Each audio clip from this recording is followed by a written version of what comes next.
Hello there and welcome to Trope on a Rope, the show where we delve into Hollywood's toy chest and play with the puzzle pieces that have come to define cinema. As a species, we've always had a morbid curiosity with the idea of the end of the world. We love to see famous landmarks get murked in the name of entertainment, and the higher the body count the better, as long as our main hero and his faithful dogs survive. They may also have a screaming child who can live or die for all we care. Whether it's alien invasions or mutated neutrinos, we love a bit of disaster, and one particularly explosive mortal coil shuffle-offer is the Asteroid Comet Impact movie, the extinction level event, the dinosaur dick kick. That's right, death from above, and these are the movies we'll be looking at for the next few weeks. So settle in, because it's the end of the world as we know it, and I feel fine. My name's Jeff, and I'm joined by Mr. Colin Gerard. End of days, bitch! That's me. So yeah, Greenland. Do you like these kind of films? That in general, this genre, these disaster movies? Honestly, it's difficult not to like them. Like Armageddon, you can't not like Armageddon. Generally, it's an easy watch. You pretty much know exactly what's going to happen in these movies from the start to finish. You know what to expect. But yeah, it's always fun to watch. Except for Deep Impact. You're not a fan of Deep Impact? No. How very dare you? Deep Impact. Well, we are covering Deep Impact. So we're doing this one, today's one, which is Greenland. We're doing Don't Look Up, which almost doesn't count. And Deep Impact, parentheses, Armageddon as well. Yeah, but Armageddon was better than Deep Impact. It is, but I feel that you can't talk about one without talking about the other. I totally agree with you. Weren't they basically made around, like, within a year of each other or something? Or at the same time? Yeah, they came out the same year. Yeah. They were, but Armageddon was just done better. Yeah, kind. Well, we'll get into that when we get there. We got 3 weeks to get to that bit. Well, I'm saying that now, and I'm sure that in the future, as usual, Jeff will convince me otherwise. So, right, Greenland. Greenland follows Gerard Gezzy Butler and his family after outer space, without provocation, decides to be a dick and throw giant rocks at us. Now Jezza has 48 hours, possibly longer, to get his family to safety, namely a military bunker in Greenland. Ironically, the bunker is like right next to where the comet hits, so technically he spends the entire movie running towards and not away from this thing. Yeah. Yeah. Yes. What are your initial thoughts about this specific film, Greenland? Actually, I'd heard it was shit before I watched it. I watched it. Really? Yeah. I enjoyed it. I mean, it was a bit like a, and then this happened. Oh shit. And then this happened, and they never quite get to the location they're supposed to be going to because, oh my god, fucking, he's got, what's that blood disease? Sugar levels. What's it called? Diabetes.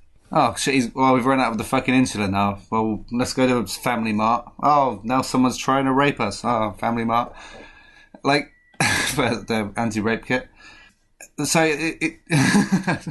Oh, did we watch a different cut? like, it just seemed like it was a really straightforward idea. Go here, avoid the catastrophe, and just they kept finding reasons to complicate the story. But having said that, I did enjoy it. It wasn't bad. It's not Deep Impact. I will agree with you to a point about that going from place to place thing. I think it's not. There's a bit where it becomes very much like that, but overall, I quite honestly, I like this movie. No, that's what I'm saying. I enjoyed it. It's good. I've seen this movie about 3-4 times now. I honestly like it. I think it gets a bit of a bad rap because of Gerard Butler. Okay, but the thing is, it was good. I can't really think of many things that were bad other than and then this happened and then this happened every now and then. Other than that, and also I'm not quite sure why his family was chosen, other than he's like an architect. He doesn't work for the government, but he's one of those special families that gets chosen. And some other government didn't know that his kid had diabetes, which threw a spanner in the works. Yeah, I mean, well, the government not knowing a thing is... Yeah, I'd expect that. Compared to, like, Armageddon and even Deep Impact. Including Deep Impact. I like this film because it's very subdued compared to those ones. Well, because most people don't. Nobody actually knows there's a catastrophe until that's literally hitting them, right? The news and the government are kind of just going, "Hope everything's okay. We'll hide it from you." And then it's actually blowing shit up, and they're like, "Oh fuck." Yeah, the thing is, with like Deep Impact and Armageddon and like Roland Emmerich films, like 2012, I'm mainly thinking of the mutated neutrinos one. It's like everything is blowing up every fucking 5 minutes. Then they'll have a badly written family moment. Yeah. Oh right, you were bored by the talky bit, so now let's have some more explosions. More explosions. Boring talky bit. More explosions. It's relentless and like it's melodramatic acting and swelling scores, and they seem to stand in front of American flags a lot. Yeah, especially Armageddon. And it's just like, Jesus Christ, can you fucking calm down? This one, I've always wondered, like in Armageddon or Deep Impact, they send that American team up there to fix the asteroid.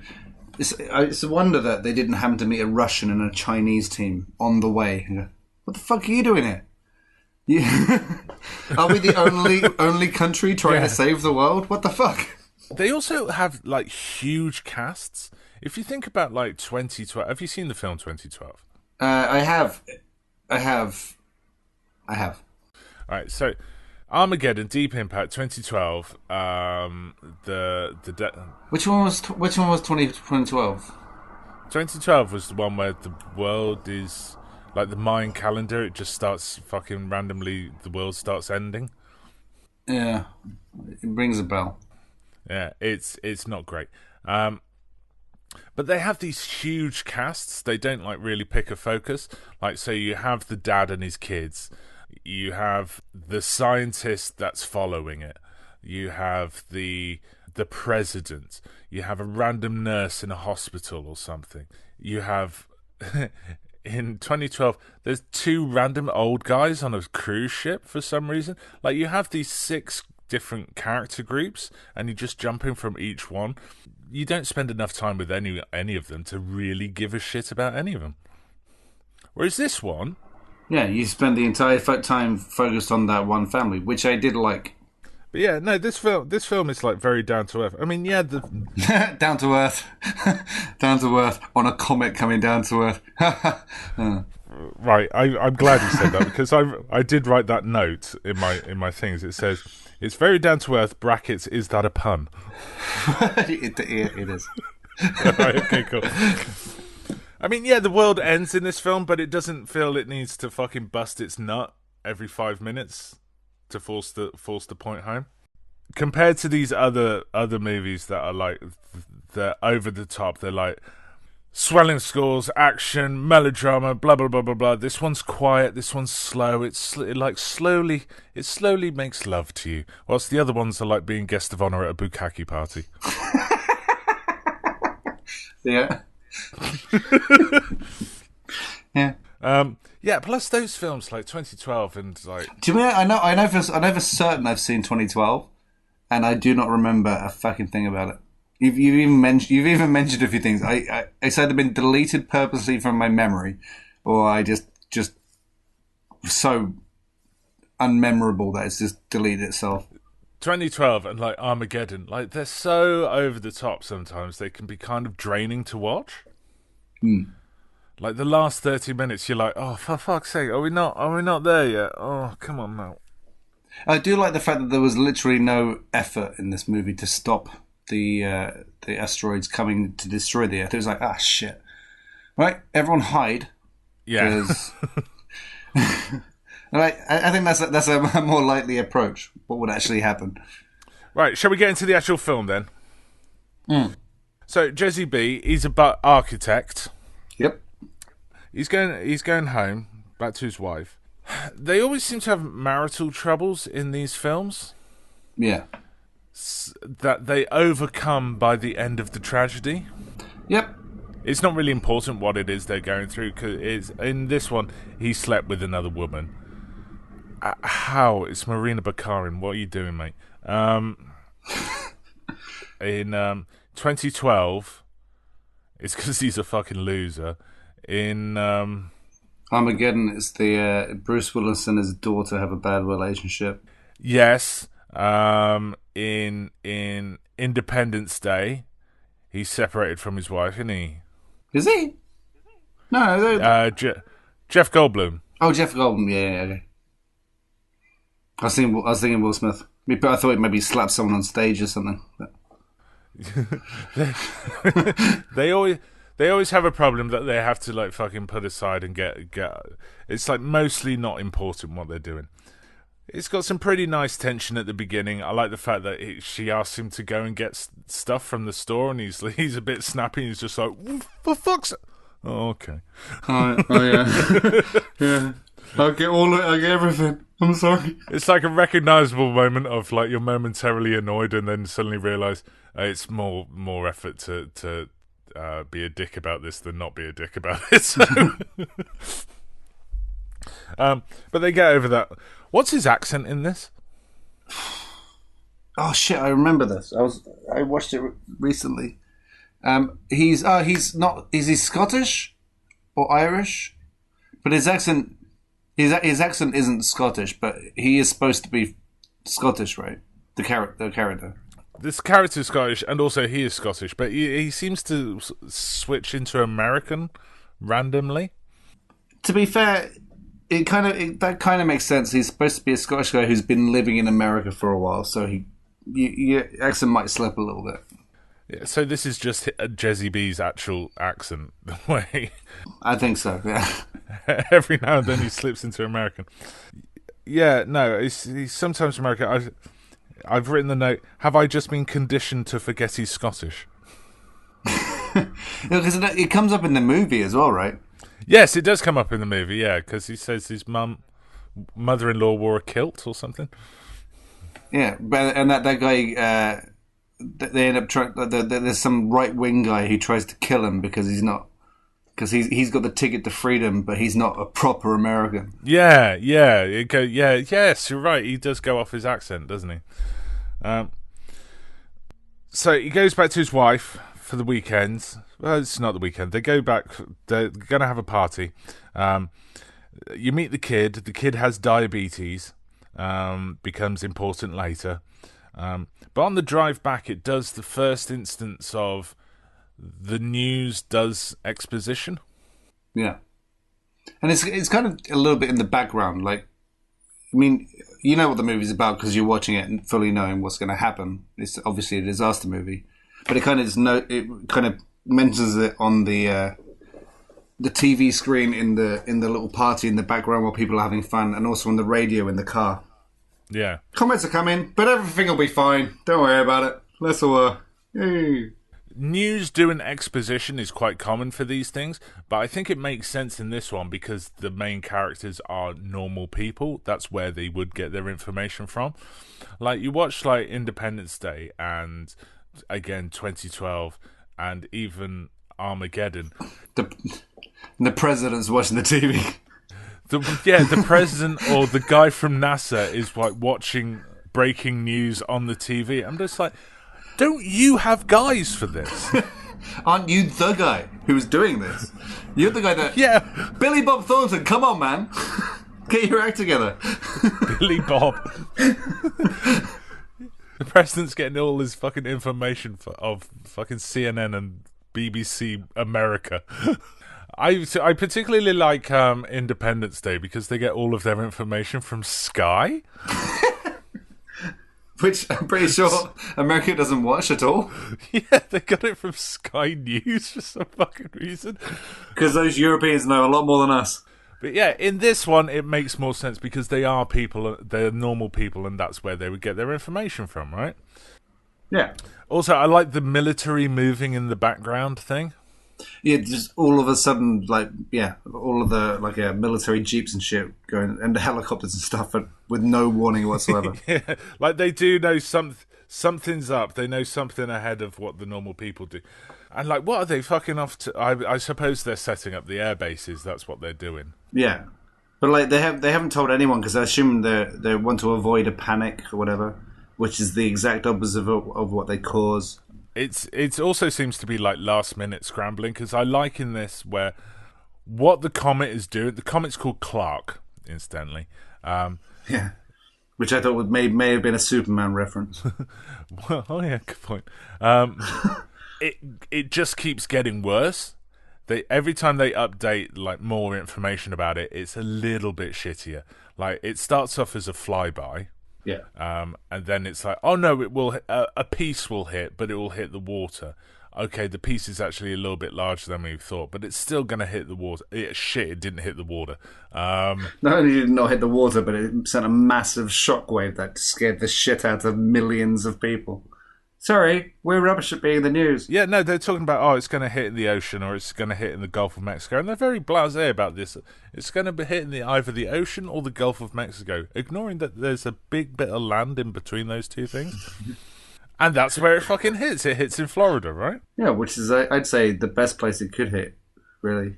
If it's going to hit anywhere, I'd at least ask for it to be Florida. Right, do you want to know what my note for that was? So many retirement homes taken before their time. Clark hits Florida, destroys Tampa, does $12 damage. Brackets, sorry, Florida. Oh, all those 90-year-olds taken before their time. So sad. So yeah, Gezzy B and his family, they have a comet viewing party. Everyone comes around. Someone makes a mention about dinosaurs. It hits, and like you said, it was the shockwave comes, and it breaks all the glass off camera.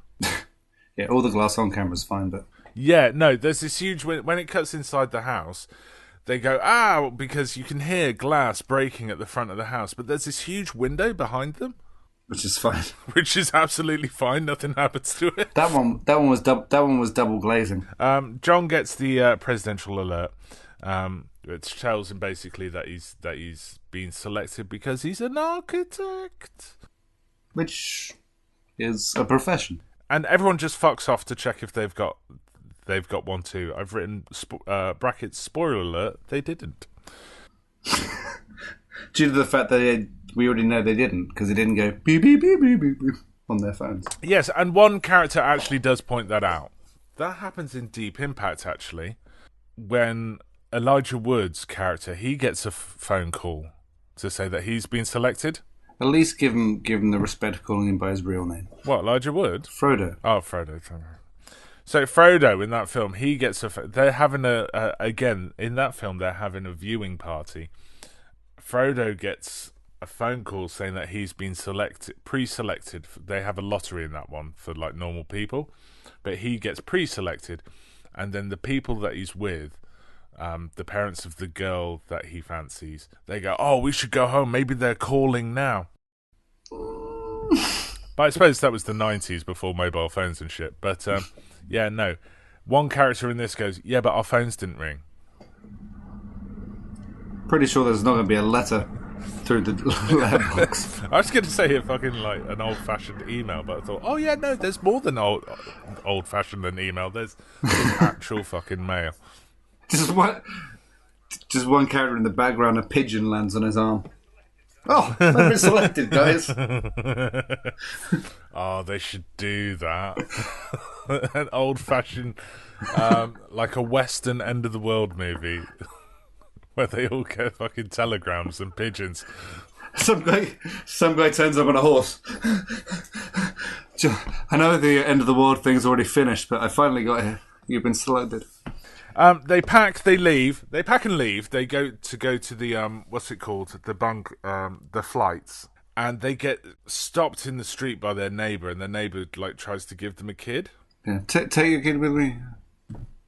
Which I thought was a bit unfair of them. This scene is in other films, and I like the fact that in this film he points out what do you expect us to do? We'll get there. She's not on the list. We'll have to just fucking leave her there on her own. Yeah, which is exactly what would happen. I'm like, yeah, there'll just be a little kid abandoned in the wilderness, take care of themselves. Yeah, so fucking that's not that. So it's good that he left her there, and I'm glad that they pointed out that it's good that he left her there. Yeah, I totally agree. And that also. Those parents who did that, fucking assholes. Just take care of your own kid. Yeah, exactly, right? I also like the fact that when they get to the airbase and they're running around, like the whole thing with the insulin aside, It does have parents rushing at an airport vibe. Yeah, stress. Yeah, stressed, fucking, they've got too many bags. Do they have all the things that they were supposed to? Fuck, I left something in the car. What do you mean I'm only allowed to take one bag? I've got all my belongings in these 7 bags. I did like the fact, I love pointless ambiguity, because I always check these things when I go on flights and stuff like that, because the presidential message says that you can bring 1 bag, no exceptions, and they interpret that as 1 bag each. Yeah. Which is fair. And then they get there and they go, no, 1 bag total. And I love those kind of ambiguities. Can you just bring, like, the biggest bag ever with, like, your house in it? Yeah, right. This is my bag. That bag's too big. There's no size requirements. It just said 1 bag. I only have 1 bag, actually. So yeah, this whole fucking airport thing is very nice, like, frustrated family at an airport vibe to it, and I really appreciated that. They left the insulin in the car. John goes to get it back. Gezzy B. I did actually write the characters' names, because listening back to the podcast, I realised that I sometimes don't write all the characters' names down, and then I go, I'm not going to look it up, fuck them. So I have actually written it down this time. Mainly because there's only like 2 main characters. So you only had to write down 2 names. Yeah, I only had to. So yeah, Marina Bakarin is Alison or Ali, and Gezzy B is John. I even wrote the kid down, Nathan, but I didn't write the kid's actor name down because fuck him. I can only go so far. John goes back to the car to get the insulin, and while he's in there, like Ali and Nathan, his wife and the kid, get kicked out because of the insulin thing. How did you feel about the whole insulin getting kicked out? I think it's a little bit unfair. Just because I don't really understand why he was kicked out. Why you're not allowed to have diabetes? They only want the pure bloodlines. Yeah, that's the kind of vibe I got from it. It's like I only want the strong to survive. Then why the fuck did you invite an architect?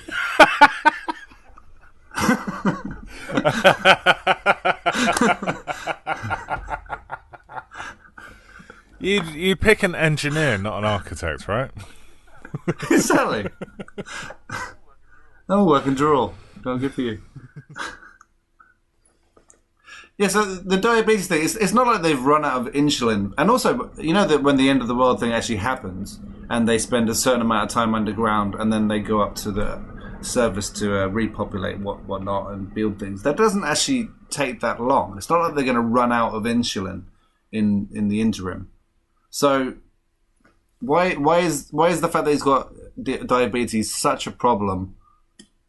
If this architect is so integral to the rebuilding of the society and drawing buildings, let his kid come too. If the kid dies, the kid dies. What's the fucking problem? Here's the thing, they do get into the bunker at the end. They say you can't come because of the insulin thing, so assumably there's no insulin in the bunker. Okay. How easy is it to make insulin? I don't know how you manufacture insulin. Like, assumably there's medical supplies inside there. Maybe they can synthesize it. I don't know how it's made. But assumably there's none in the bunker. They bring 2 weeks worth with them, I think that they say. So there's none in the bunker, and they're 9 months in the bunker. The kid died in the bunker. Yeah, he's either going to die outside or he's going to die in the bunker. What's the difference? So yeah, Ali and Nathan, they get kicked out. Meanwhile, John comes back from the car. He gets back in. No one's helpful. He gets on a plane. One person is helpful. I think one person is helpful. He remembers his daughter, his wife and son, and it says, "Oh yeah, they were denied." There's one person who goes, "Yeah, they were denied because he has diabetes," and then he realized that he doesn't need to be at the planes and managed to go back to the car. One person out of all of them. A little bit of possibly unnecessary action, but still quite fun, is that the base gets overrun by people trying to get on the planes, and then a gun firefight starts that sets off some petrol that destroys the plane that he was on. Yeah. And then Monica Bakarin thinks he's dead, possibly, as they're fleeing. But she does at least... leave a note. Always leave a note. Also, if she could have waited by the car for just like 2 more minutes. Yeah, they would have met up. They would have met up. It would have been fine. Just stay by the car for 2 more minutes, and none of what comes next is necessary. But yeah, they are separated. Right, I've separated this in my notes. I've separated this into two parts, following the two stories. Yeah. So got Ali and Nathan first, right?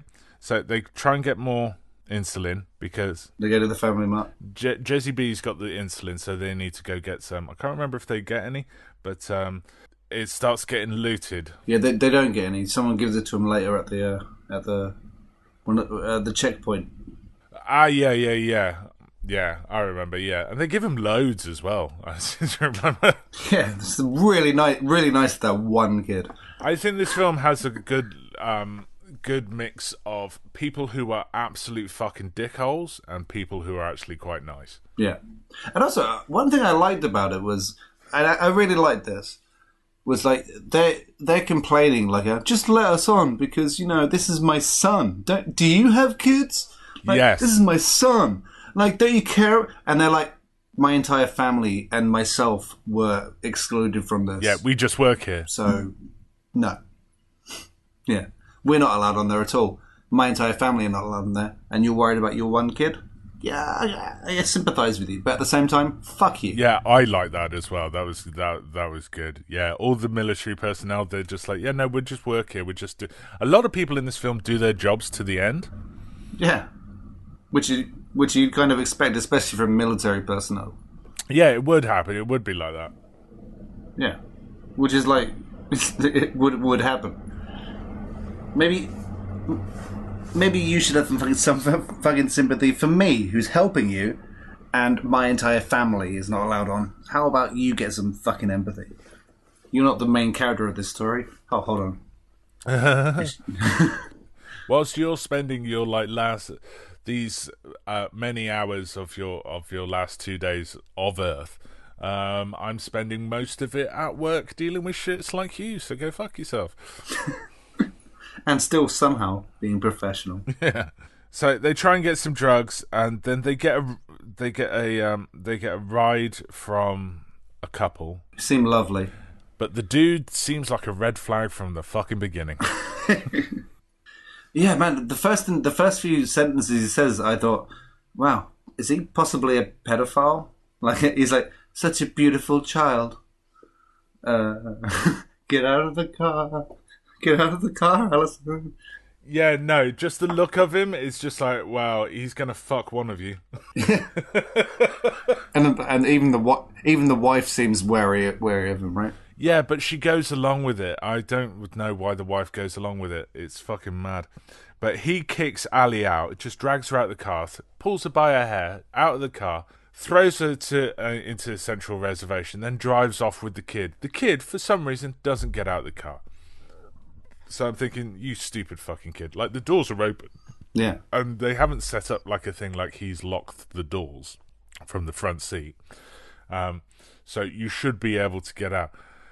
And these guys don't have kids, so there's no child lock on the doors, assumably. Yeah, exactly. So you should be able to just get out of the car, you stupid fucking kid. But the kid does redeem himself at the checkpoint. He does. And I actually fully expected him not to be honest. I had money on the kid not doing anything and just biding his time. But no, the kid... Bless you, kid. That's what I like about this film, that the characters actually do clever things sometimes. Like, in other films, they skip common sense just to make things complicated for some reason. But the kid actually does say something. He does say, look, these aren't my parents. They've kidnapped me. Fucking this is bullshit. And the military guys, the MPs, immediately go, yeah, okay, fucking all right. Yeah, again, once he said that, I thought there was going to be this whole thing where they're like, okay, it's just a stupid kid, let's ignore him. Go on through, people. But, like, they do the thing that actual people would actually do, which is, hey, a kid is saying that some people kidnapped them, and it's not their parents. That's weird. Maybe we should, like, separate these people. Yeah, they take it seriously immediately. Yeah. They check the wristband. Even when they scan the kid and the kid is rejected, it says, oh, it's already rejected you. They still look after him. Yeah. Because it's a kid and they're not dicks. I do feel sorry for Ali because she's just running up the side of the road. Like, her kid's just been taken and it's a fucking nightmare. But luckily, the end of the road is where this base is. Even then, it's like, you're not sure if they're going to... Well, I mean, they're obviously going to get back together again, but you're not sure from her perspective, even if they find the captives out, if they're going to find each other. So you got to feel for her. She must be fucking stressed out. I mean, when she does get to the front, and she's like, "Look, my kid was taken from me." They do have that one dickhead. The first person that she talks to is just like, "Yeah, no, we get a lot of people, blah blah. You fuck off." But then the person behind her is just like, "No, hang on, I'll deal with this," and then does actually help her. So, yeah, I do genuinely like the mix of people who go, "Fuck you," to no, actually, I'll help in this film. Which seems it seems a little bit realistic. Like some people might just be like, for fuck's sake, do you know how much shit I've got to deal with? And now you're complaining because your kid was fucking kidnapped. Oh God, woe is me. Fuck off. And then you got the person who actually gives a shit. I mean, overall, they meet one big dickhead, but then everyone else, apart from like a slightly snippy lady at the base, they meet mostly nice people. Even in the drugstore, when the gunmen enter, the one gunman that they come face to face with helps them out. Because like even the gunman isn't actually there just to be a cunt. He wants to get medicine and stuff. So he's like, okay, fair enough. You got a kid, and please just you can leave. I won't kill you. Thank you, gunman. Overall, traumatic experience for Ali and Nathan, but overall, it ends quite nicely for them. John, on the other hand, yeah, he meets like 3 people and kills 2 of them. He don't know. One of them dies, and he's the nice guy that tells him where to go in the end, right? He tells them about the Greenland thing. Yeah, and he really liked that guy. That guy gets killed. He doesn't kill him, but he gets killed. But he does definitely kill the other guy. Yeah. As soon as it happens, he seems really guilty about that. To be fair, the guy he kills is a racist fucking asshole, and tries to kill him first for his wristband. And also he kills him. He doesn't even mean to kill him. It's kind of an accident, and he seems upset about it. So, good job, John, for feeling bad about murdering someone. It always, I think at this point of the film, it always amazes me how far infrastructure goes in these films. Like, the power's still on, and the water still works. And the phones mostly still work. And the phones don't work because they're being overused. So I'm wondering because I've made this note that all this infrastructure is still working, yet when they get to the house, John complains about it not working. He's like, "Oh, you think in emergencies technology would work? It is working. It's just loads of people are using it at the moment." Yeah. Well, he's a typical person. I'd probably say the same thing. They regroup at the house and they meet the father-in-law, who at first seems a bit of a dick, but then you realise there's a reason why he's being a bit of a dick to John. Yeah, and he's not an unreasonable dick to John either. No, he's just a little bit dickish, a little bit. He's not his biggest fan, let's say. He busts some balls, but he's kind of reasonable. Plus, he can rock a vest. Yeah, he's American. Anyway, they have a brief chinwag and then almost immediately decide to fuck off and go to Greenland. And I think that the dad kind of reads into John's like distant eyes that fucking hell, this guy's killed someone, and then he's nice to him afterwards. He doesn't say it, but he goes, "You seem to have gone through a lot." Yeah, I have. Vacant distant eyes. Yep, definitely murdered someone for my wife. I forgive you. You have the look of a man who's killed another. You are my son now, and also I've got a semi. And a wife-beater vest. At the beginning, you said about, this film has, it feels like this happens, then this happens, then this happens, right? Yeah. Well, I think in a way it's kind of on purpose. They're supposed to be in an emergency situation, not knowing what the fuck they're doing, so it does kind of make sense. I agree with that from now on, from the house onwards to the credits. Like the first half of the film seems to take place in one evening. Yeah. In the same evening. Then they get to the house, and then once they leave the house, they just do a series of actions. They go from the house to the airfield. They go from the airfield onto the plane to Greenland, Greenland to the base, getting to the base. Credits. Yeah. That's all they do. That's all my notes for the rest of the plane. For the rest of the film. Well, all of the little storylines that were kind of growing throughout the movie, they all like tied themselves off nicely. Before like 2/3 into the story, like people died, so that storyline's finished.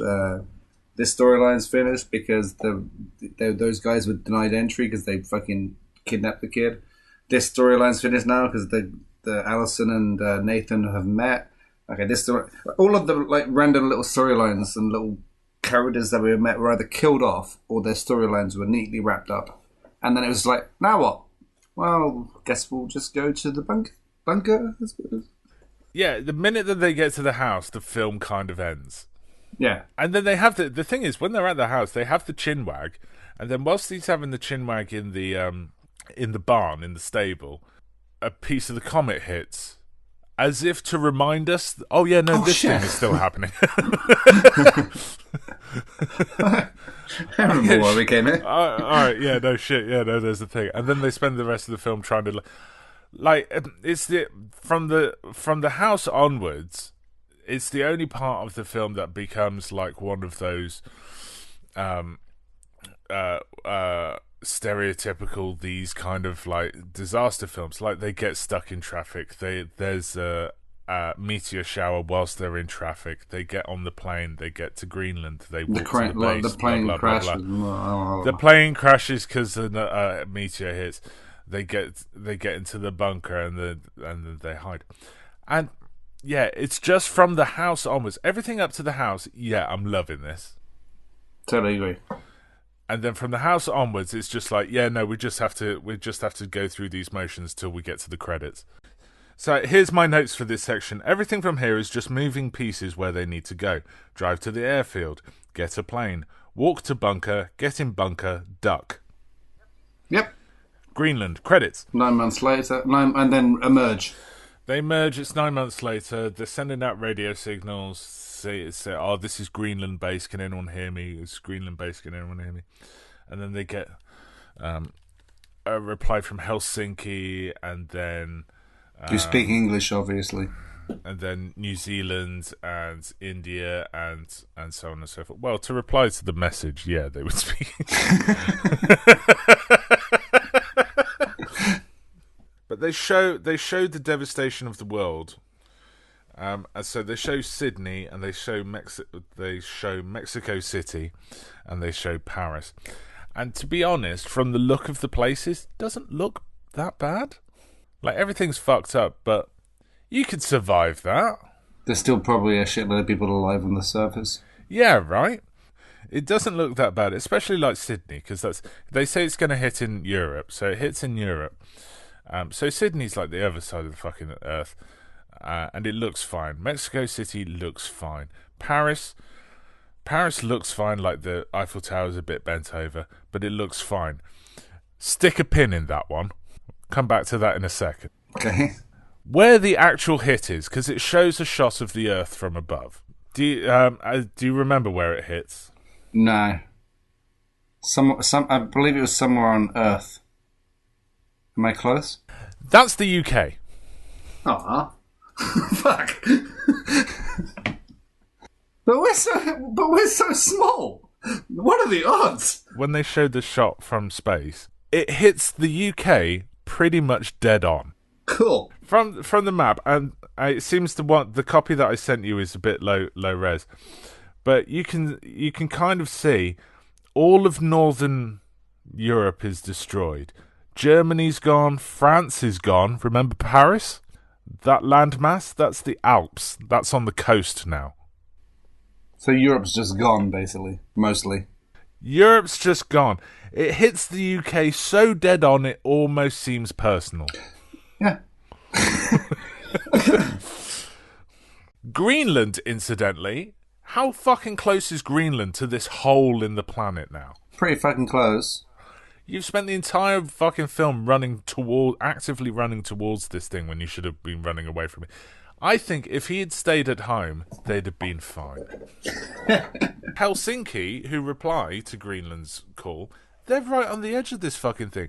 I think Greenland and Helsinki should have died. Yeah, well, I mean, not even necessarily died, but they should have at least been extremely badly fucking hurt. They're right. They're not quite as close as France is to England, but they're pretty close enough that it would have fucked them up. So yeah, they come out of the thing like 9 months later, and they go, "Oh, is that birds?" So birds survived. Also, what happened to all the animals?